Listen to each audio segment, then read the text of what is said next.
Saludos una vez más, queridos hermanos. Qué bueno es estar con ustedes en este tiempo especial que llevamos a cabo jueves a jueves.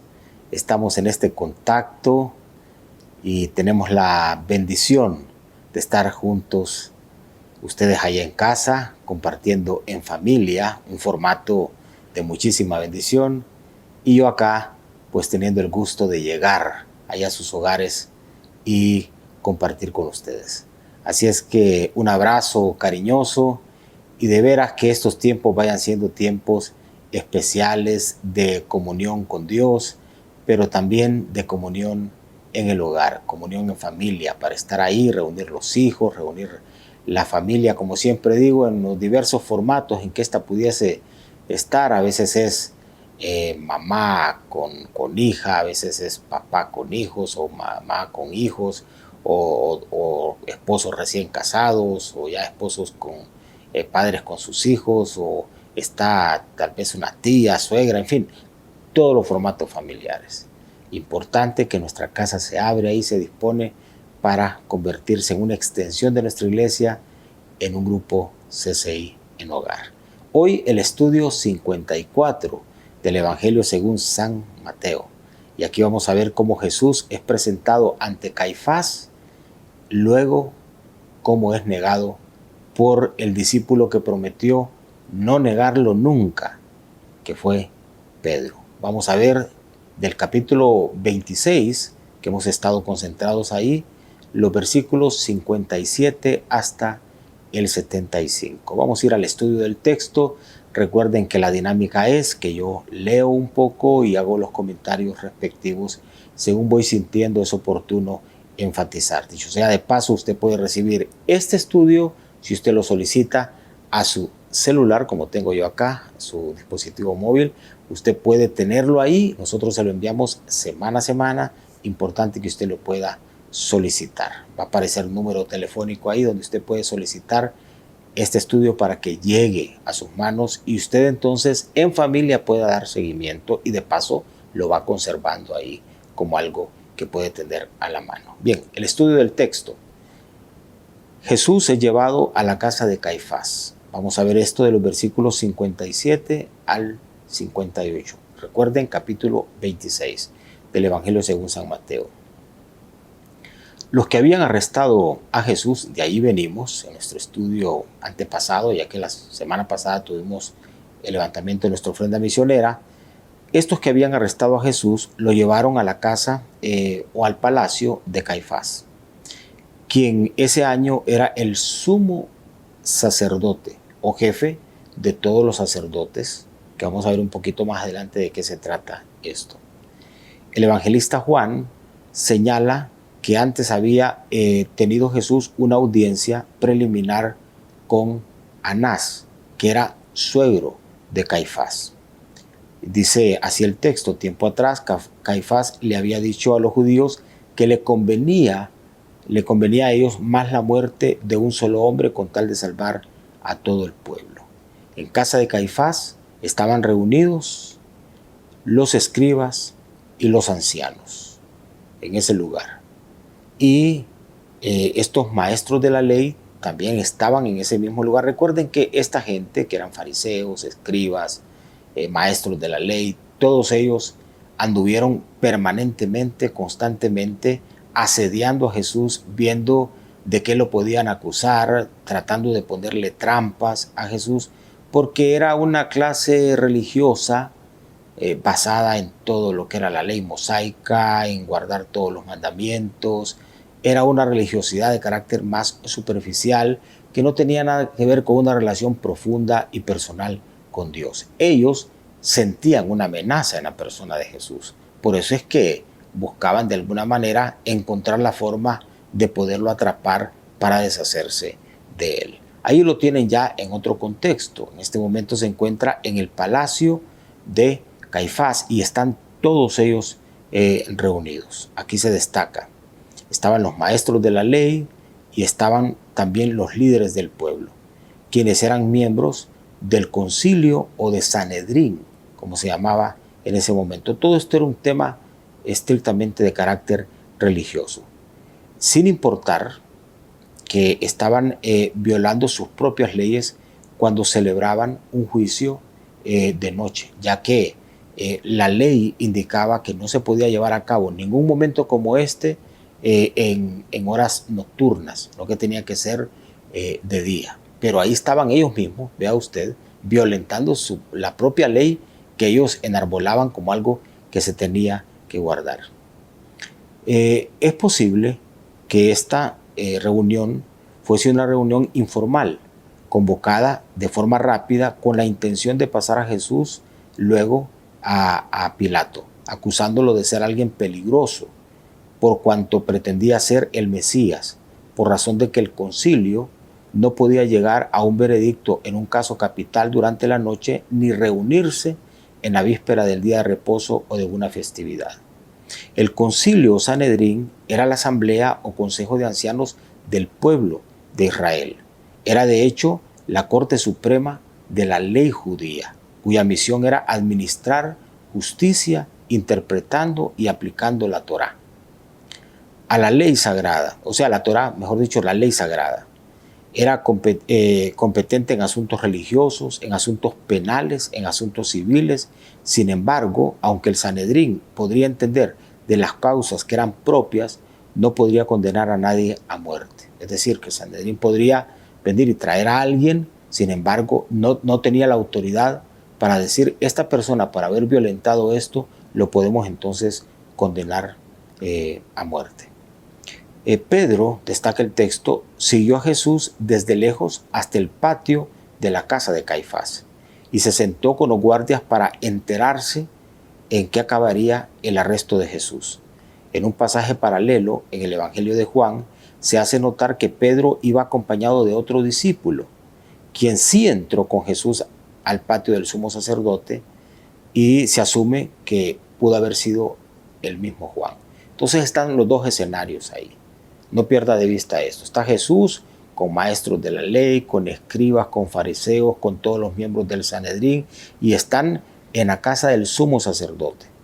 Porque lo que ellos van buscando es encontrar la forma de acusar a Jesús y luego entonces trasladarlo a Pilato para que allá entonces se le pudiese imponer una pena que ya todos conocemos, fue la pena de muerte cuando ya pasó a manos de Pilato. Y también el otro escenario que está mencionado ahí es como Pedro siguió a Jesús hasta ese lugar, no se atrevió a entrar hasta el patio, hasta el lugar donde estaba, mejor dicho, Jesús con nosotros, se quedó un poco más atrás, y lo que Pedro pretendía era advertir qué iba a ocurrir con Jesús y cuál iba a ser el final de todo ese momento. Luego vemos del versículo 59 al 64 cómo el concilio busca la manera de condenar a muerte a Jesús. Todos los miembros del concilio buscaban algún falso testimonio contra Jesús para condenarlo a muerte. Buscaban gente que mintiera contra Jesús para asegurarle de la forma más pronta la condena, y que la condena fuese muerte. Sin embargo, por largo rato, aunque muchos llegaron con mentiras, no pudieron condenarlo. Finalmente aparecieron dos testigos falsos que dijeron que Jesús había mencionado que él podía derribar el templo de Dios y reedificarlo en 3 días.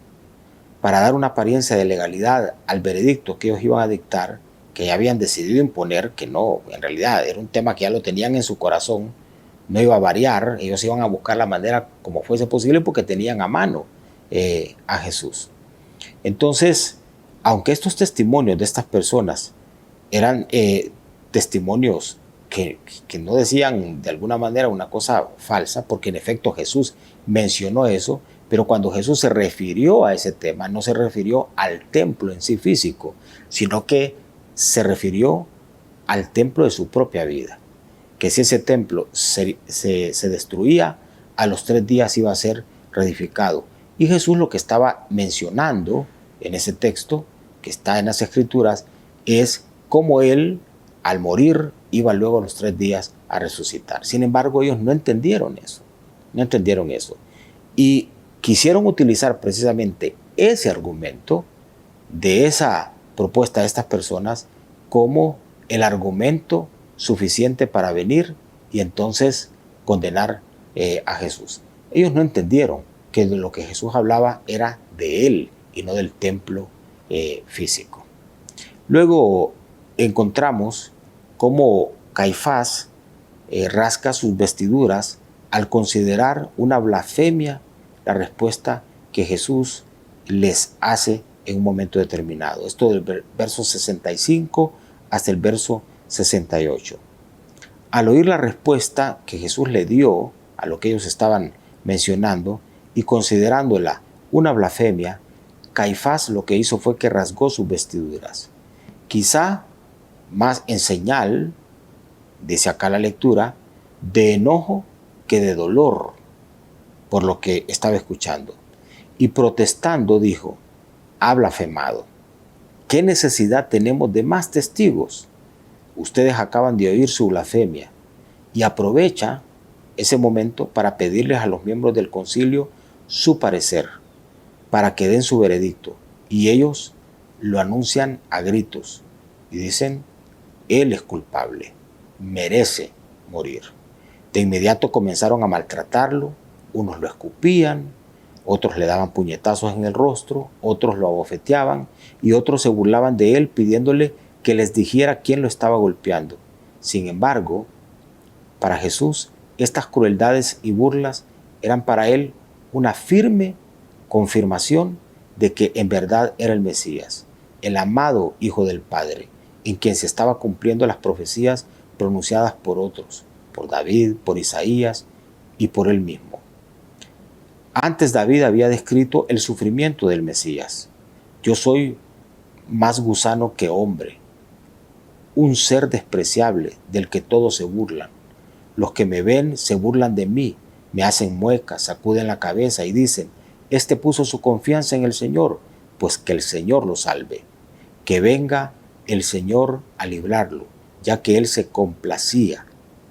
Salmo 22, versos 6 al 8. O sea que esta es una descripción de cómo ya se había anticipado que Jesús iba a comenzar a recibir esto que estaba recibiendo en este momento frente a todas estas personas que al escuchar la afirmación de Jesús, de Él como Mesías, ellos entonces consideran que eso es una blasfemia y lo que indican que es culpable y culpable hasta de muerte, Y comienzan ahí mismo no solo a agredirlo verbalmente, sino a escupirlo y a retarlo, a tratar de sacarlo de su condición y de su estatus de tranquilidad, y lo que buscan es de alguna manera tentarlo a que Jesús opte por una ruta diferente. Sin embargo, Jesús entendía que parte de la misión que él tenía era el sufrimiento, que comenzaba aquí, con estas notas que están mencionadas. Luego del versículo 69 al 75, encontramos cómo Pedro se encarga de negar a Jesús. Mientras todo esto estaba ocurriendo, Pedro estaba sentado afuera en el patio. Una criada de la casa se le acercó y lo reconoció como uno de los que había estado con Jesús, el Galileo. Pero cuando Pedro fue reconocido y fue advertido con las palabras de esta criada que estaba ahí, él lo que hizo fue negar delante de todos y dijo: no sé de qué hablas. Y lo que hizo fue irse a la puerta. Seguidamente otra criada lo vio y lo denunció delante de los que estaban ahí como uno que estaba con Jesús el Nazareno. Pero Pedro lo negó nuevamente y hasta juró no conocer a ese hombre. Un poco más tarde, algunos de los que estaban ahí se acercaron a Pedro y, queriendo ponerlo en evidencia, le señalaban como uno de los que también era de los que andaba con Jesús, porque su manera de hablar con acento galileo lo delataba. Entonces Pedro comenzó a maldecir y a jurar diciendo: que me caiga una maldición si les estoy mintiendo. No conozco a ese hombre. Cada negación de Pedro se volvía una negación más enfática que la anterior, una tras de otra. Primeramente negó conocer a Jesús, luego negó con juramento conocer a Jesús y finalmente negó jurando con maldición conocer a Jesús. O sea, hay un énfasis cada vez más fuerte en cada una de esas negaciones. Inmediatamente luego de Pedro negar conocer, de que negó conocer a Jesús 3 veces, cantó el gallo. La reacción de Pedro es registrada de manera cuidadosa por el evangelista Mateo, cuando escribe: entonces Pedro se acordó de que Jesús le había dicho: antes de que cante el gallo, me vas a negar 3 veces. Y saliendo de ahí, lloró, dice la Escritura, amargamente. El hombre que había sido llamado por Jesús para ser la roca sobre la cual iba a edificar su iglesia, el hombre en que se había depositado ese tipo de misión, negó 3 veces seguidas que no conocía a su maestro. La jactancia de Pedro la noche anterior de que jamás se escandalizaría de Jesús o lo iba a abandonar había resultado vana. Más bien la predicción de Jesús de que lo negaría 3 veces antes de que el gallo cantara se había cumplido. Entonces encontramos aquí, hermanos, cómo por un lado se enfatiza que se comienza a dar cumplimiento a esa parte de sufrimiento de Jesús, como este sector religioso, sin ese encuentro personal con Dios, no advierte que Jesús realmente es el Mesías, sino que lo considera una blasfemia. Ocupan esa declaración para poderlo condenar, para poderlo señalar y evidenciar como culpable. Pero por otro lado encontramos, en el caso de los seguidores de Jesús, prácticamente la ausencia de ellos, y en el caso de Pedro, todavía negando a Jesús. Hermanos, ¿saben qué? Esto es una evidencia de cómo son estos temas. Por un lado, siempre vamos a encontrar de parte de Dios la entrega, la fidelidad, el cumplimiento de su promesa hacia nosotros. Pero ocurre que nosotros no solemos ser tan fieles ni cumplimos nuestras promesas tal como a veces le prometemos a Dios. Este es el caso de Pedro. Pedro es el reflejo de nosotros. Pedro es el reflejo de nuestra fragilidad. Pedro es el reflejo de nuestra inestabilidad. Pedro es el reflejo de cómo a veces nosotros nos comportamos frente a las decisiones que tomamos frente a Dios. Sin embargo, Dios es fiel. Dios permanece. Jesús no varió su decisión de sacrificio. Aunque estaba siendo negado por sus discípulos, no utilizó eso como argumento para decir, bueno, me siento afectado emocionalmente porque aún aquellos a quien yo les entregué mi tiempo, con quien yo compartí, aún ellos me han negado. No, Jesús es el reflejo de Dios, siendo fiel, porque Dios permanece fiel, aunque nosotros seamos infieles. Él permanece fiel.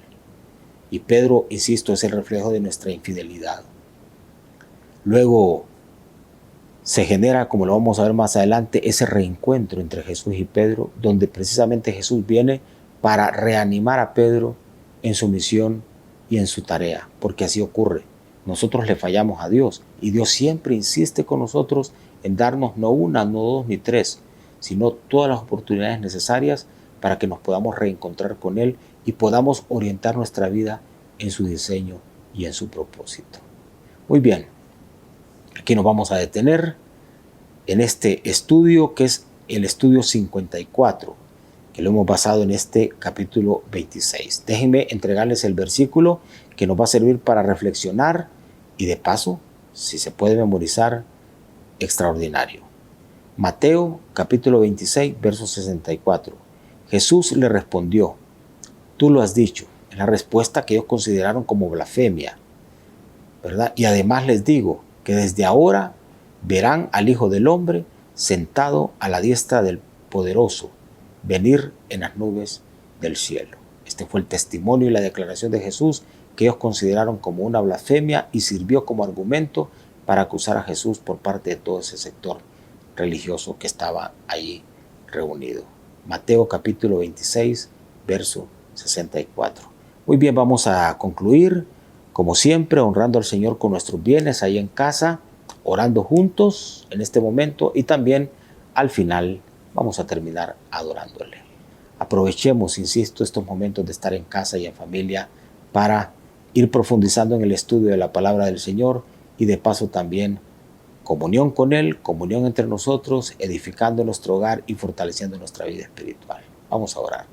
Padre, te damos gracias por mostrarnos una vez más a través de este estudio tu fidelidad, a pesar de las acusaciones, de las incriminaciones, a pesar, Señor, de las burlas, de los señalamientos, a pesar de la afrenta, Dios, que se dio contigo, tú no variaste tu determinación de morir en la cruz para salvarnos. Tú te mantienes fiel. Pero por otro lado nos enseñas cómo no podemos apoyarnos en nuestro orgullo y prepotencia, porque como seres humanos somos frágiles. A veces prometemos y no cumplimos lo que prometemos. Sin embargo, tu gracia es tan especial que nos alcanza constantemente para darnos la fuerza y la vitalidad y la nueva oportunidad para reorientar nuestra vida y poderla firmar en ti. El Pedro que vemos aquí no es el mismo Pedro que encontramos escribiendo aquellas cartas donde se nos habla de poder perseverar y poder cumplir con la misión pastoral y la entrega ministerial que se nos ha dado por parte del cielo. Es un Pedro completamente diferente, que lo vemos allí en función de la oportunidad que el cielo le dio después de haber caído acá. Gracias te damos, Señor. Te honramos con nuestros bienes, bendecimos nuestra familia, yo bendigo los hogares en esta oportunidad y Dios, que esta palabra quede en nuestro corazón. Te honramos y te adoramos en el nombre de Jesús. Amén. Muy bien, les dejo por esta oportunidad. Nos vamos a reencontrar el próximo jueves para dar seguimiento a este estudio. Pásenla bien ahí en su casa, tengan comunión, honremos al Señor y no olviden lo que levantamos ahí en familia, háganlo llegar a la iglesia para el sostenimiento de la misma. Bendiciones.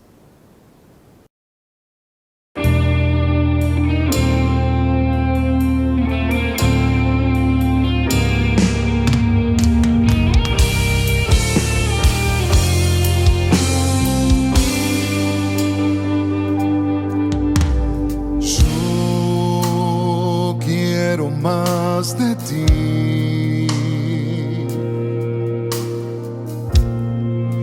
y habitar en tu presencia, menguar para que crezcas tú y cada día ser más como tú.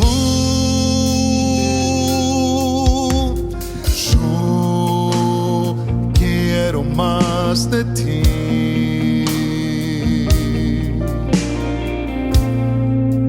y habitar en tu presencia, menguar para que crezcas tú y cada día ser más como tú.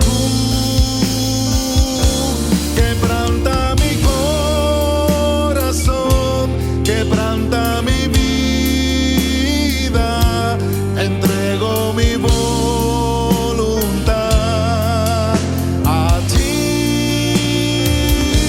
Todo lo que soy, Señor, todo cuanto tengo es tuyo. Yo quiero menguar para que crezcas tú.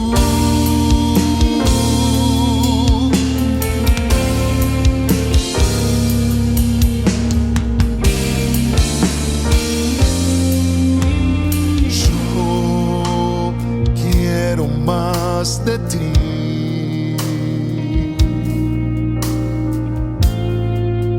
y habitar en tu presencia, menguar para que crezcas tú y cada día ser más como tú. Quebranta mi quebranta mi vida, entrego mi voluntad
que crezcas.